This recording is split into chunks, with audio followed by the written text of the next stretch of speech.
So this is exactly how to set macros on your Aula F75 keyboard. So the first thing we're going to do here is to actually get the Aula F75 software. So I have the Aula F75 software for Epo Maker here, as you can see, which I'm gonna show you what I mean. So this is the one that I have. So I had to click on this specific here, and then I had to get it right here for my Windows computer. Once I got it, it's gonna look something like this, as you can see. I'm also gonna make sure to zoom in here so you guys can see what I'm doing.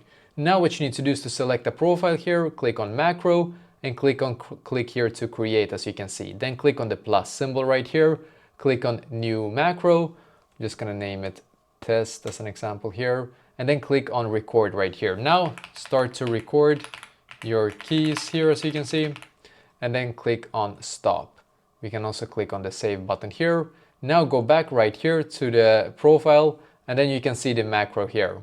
So now if you click on it, now you can assign a key to it here, as you can see. And also don't forget to click on the save button here, of course. And that is basically exactly how to do this.